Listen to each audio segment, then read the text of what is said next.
Welcome to एरियरी अड्डा। आज हम डिस्कस करेंगे 23 अप्रैल 2025 का daily news analysis for APSC एरियरी, असम पुलिस और भी जितना भी एग्ज़ाम है सब एग्ज़ाम के लिए। Let's start. तो आज का टॉपिक, ये 4 टॉपिक आज हम डिस्कस करेंगे।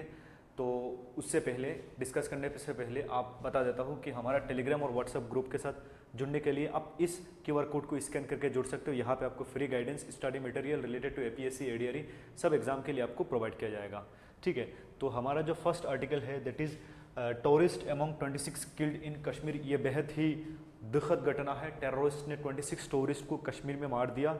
ठीक है, तो इसकी वजह से क्या है, आज मैं सुबह से जब भी मतलब कोई भी आपका सोशल नेटवर्किंग साइट खुलता हूँ यही इंसिडेंट आता है। यह बेहद ही दुखद है। ठीक है, दर्दनाक है।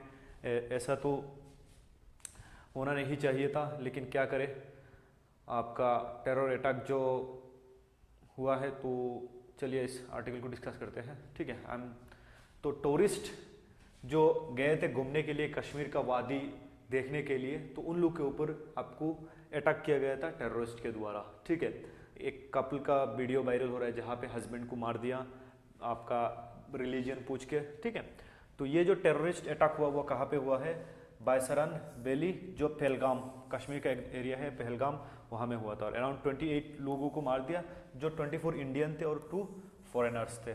ठीक है, और ये आपका जो ऑपरेशन को अंजाम दिया था लश्कर ए तैयबा, एक आपका टेररिस्ट ग्रुप है मेनली बेस्ड ऑन पाकिस्तान। उसने इस आपका टेररिस्ट अटैक को अंजाम दिया, उसने ये रिस्पॉन्सिबिलिटी लिया। ठीक है, और ये अटैक करने से पहले ऐसे मिलिट्री ड्रेस में आए, अपने आप को सोल्जर बताया, कुछ लोग अपने आप को पुलिस भी बताया। ठीक है, बिफोर शूटिंग, और बाद में पॉइंट 0 से लोगों को शूट कर दिया। तो major terrorist attack in Kashmir, इससे पहले भी टेररिस्ट अटैक हुआ है कश्मीर में, जैसे पुलवामा अटैक 2019 का 14 फरवरी में हुआ था, जहाँ पे 40 सीआरपीएफ जवान ने अपना जान गंवाना पड़ा। ठीक है, और ये सुइसाइड कार बॉम्ब से अटैक किया गया था। ठीक है, और ये भी किसने किया था, वही जैश ए मोहम्मद। ठीक है, तो आपका अगर पहलगाम देखा जाए तो यहाँ पे आई थिंक पहलगाम का नहीं है। ठीक है, मैप। तो उसके बाद आपका यूरी अटैक, तो यूरी अटैक 2016 में हुआ था, उरी बोलते हैं। ठीक है, तो उसके बाद हमने एयर स्ट्राइक भी किया था 18 सितंबर 2016, जहाँ पे इंडियन 19 सोल्जर का डेथ हुआ था। ठीक है, और उसके साथ साथ और एक अमरनाथ यात्रा, अमरनाथ एक हिंदू टेम्पल है, कहाँ पे आपका कश्मीर वैली में, तो वहाँ पे 2017 को वही अटैक हुआ था आपका, ये भी जैश ए मोहम्मद द्वारा, और ये वहाँ पे 7 हिंदू पिलग्रिम ने अपना जान गंवाया था। ठीक है, तो these are the some attack जो पहले हुआ था। ठीक है, तो ये हमारा second article, India trade volume with ASEAN. तो एशियन में 10 कंट्री आता है, तो वो जो 10 कंट्री है उनके साथ हमारा ट्रेड क्या है उसका रिलेटेड ये आर्टिकल है। ठीक है, तो हमारा जो एक्सपोर्ट होता है वो 44 US बिलियन डॉलर का है। ठीक है, फाइनेंशियल 2022 एंड 23, लेकिन हमारा इंपोर्ट क्या है, थोड़ा ज़्यादा है, 87.57 बिलियन डॉलर।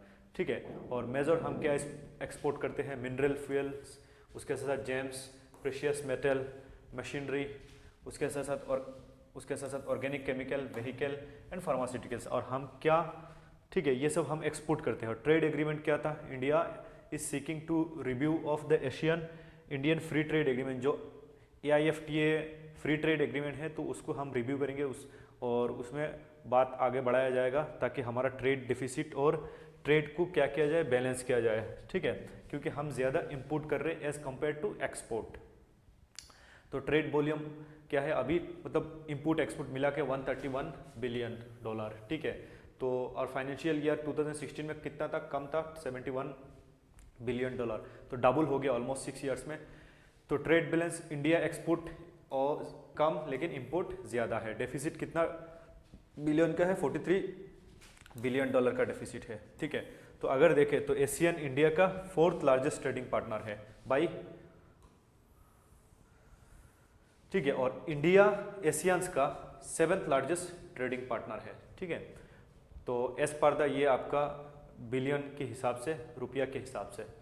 तो India trade volume with ASEAN, तो एशियन जानने से पहले आपका एशियन का कंट्री जान लीजिए। तो थाईलैंड जो आपका साउथ ईस्ट एशिया का कंट्री आता है, जैसे Thailand, Vietnam, Cambodia, Laos, Indonesia, Philippines, Malaysia, Burma जिसको म्यांमार बोलते हैं, ब्रुनेई और सिंगापुर। तो उसका एक ट्रिक है, TB clip of MBBS, TB clip of MBBS,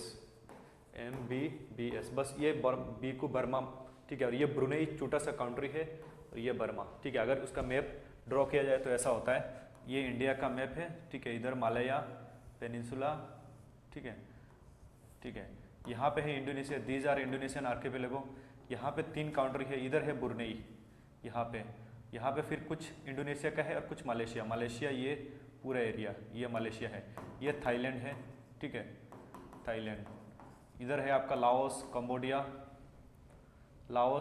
Vietnam, तो इधर 3 कंट्री हो गया, लाओस, कंबोडिया, वियतनाम, एक कंट्री, 4 कंट्री, इधर आपका इंडोनेशिया 5, ठीक है, इधर फिर मलेशिया 6, इधर एक बुरनेई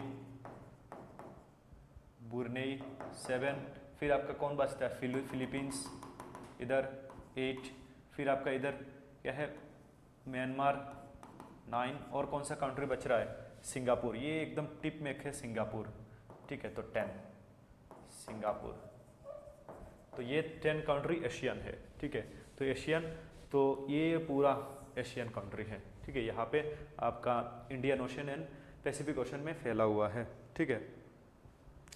तो ये जो एशियन है ग्रुप ऑफ कंट्री है, 10 कंट्री मेनली मिलके बना है, ठीक है, फुल फॉर्म है association of south east Asian nation, ठीक है, क्योंकि ये साउथ ईस्ट एशिया में पड़ते हैं। कब बना, 1967, हेडक्वार्टर कहाँ पे है, जकार्ता, इंडोनेशिया का कैपिटल, ठीक है, मेंबर 10 लोग हैं, यहाँ पे मैंने बता दिया।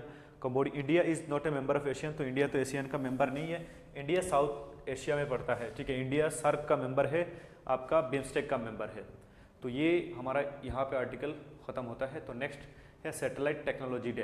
तो ये सैटेलाइट का जो टेक्नोलॉजी हमने कब स्टार्ट किया था, हमारा फर्स्ट सैटेलाइट कौन सा था, आर्यभट्ट था, ठीक है, तो उसी का ही डे को ऑब्जर्व किया जा रहा है। तो सैटेलाइट टेक्नोलॉजी डे किसको बोला, 19 अप्रैल 2024, और उसको क्या किया गया, आपका उत्सव को मनाया गया कहाँ पे, UR राव सैटेलाइट सेंटर, ठीक है, बेंगलुरु, वहाँ पे ऑर्गेनाइज किया गया।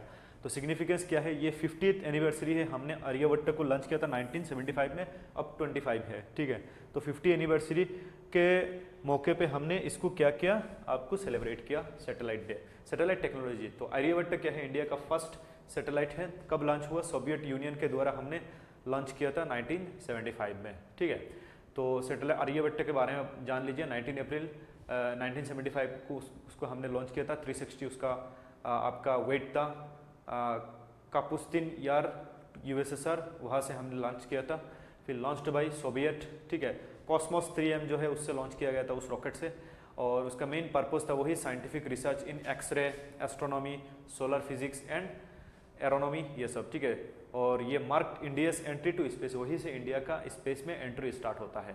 तो UR राव सैटेलाइट सेंटर के बारे में थोड़ा जान लीजिए। तो ये पहले इसको इसरो सैटेलाइट सेंटर नाम से जाना जाता था, फिर बाद में उसको नाम चेंज कर दिया UR राव, जो एक पायनियर है स्पेस प्रोग्राम का, one of the earliest man है, ठीक है। Design and develop all ISRO satellite mission, ठीक है, उन्होंने बहुत सारे मिशन सैटेलाइट को डिज़ाइन किया, जैसे INSAT, GSAT series, IRS series, Chandrayaan and Aditya L1, फिर एक्सपोसेट, ठीक है, तो ये सब उन्होंने डिज़ाइन में हेल्प किया, ठीक है।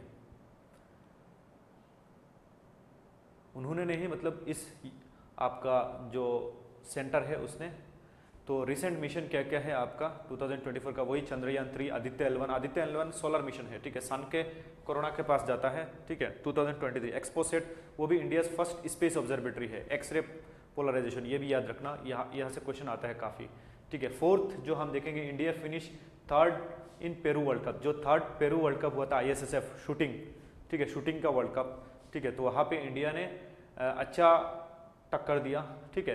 तो 2025 ISSF वर्ल्ड कप जो है वो कहाँ में हुआ था, पेरू का कैपिटल लीमा में हुआ था, ठीक है, पेरू का कैपिटल लीमा। एक बार ADRE में ये क्वेश्चन आया था, ठीक है, पेरू का कैपिटल क्या है, ADRE 1 में आया था। The world cup took place in April 2025, और ऑर्गेनाइज किसने किया था, इंटरनेशनल शूटिंग स्पोर्ट फेडरेशन, ये ISSF का फुल फॉर्म है, ठीक है, उसने किया था। तो ये इंटरनेशनल पार्टिसिपेशन, तो 50 कंट्री से लोग गए और वहाँ पे जाके क्या किया, शूटिंग में पार्टिसिपेट किया, ठीक है, शॉटगन वगैरह होता है वहाँ पे। तो several new ISSF world cup record, तो बहुत सारे रिकॉर्ड को किया गया पिस्तौल एंड राइफल से, ठीक है। तो इंडियन परफॉर्मेंस देख लेते हैं, इंडिया फिनिशेस 3rd, तो सबसे पहले चाइना चाइना ने 4 गोल्ड 3 सिल्वर 6 ब्रॉन्ज जीता, 13 मेडल। फिर यूएसए 4 गोल्ड 2 सिल्वर और 1 ब्रॉन्ज। और इंडिया ने 2 गोल्ड 4 सिल्वर और 1 ब्रॉन्ज के साथ 7 मेडल इंडिया ने जीता। ठीक है, तो ये आप देख लेना, इंडिया थर्ड। ठीक है, क्वेश्चन आ सकता है, तो ये क्वेश्चन आप वो करो, अटैम्प्ट करो। The operation was launch by the Indian army retaliate to Uri attack के बाद इंडियन आर्मी ने एक ऑपरेशन लॉन्च किया था, उसके बारे में बात करता हूँ, लॉन्च किया था। ठीक है, उसके बाद which following country is not a member of ASEAN. देखो वियतनाम, थाईलैंड, इंडिया, इंडोनेशिया। बताओ कमेंट में बताना, where is the headquarter of ASEAN, ASEAN का हेडक्वार्टर कहाँ पे है। उसके साथ साथ आपका Aryabhata was launched by which launch vehicle, कौन सा लॉन्च व्हीकल से उसको लॉन्च किया गया था। उसके बाद जो 5th क्वेश्चन है, देखिए इंडिया फिनिश इन कितने पोजीशन में आपका ISSF वर्ल्ड कप में इंडिया फिनिश किया। ठीक है, तो यहाँ पे आंसर अगर नहीं आपने बता पाया। Thank you everyone.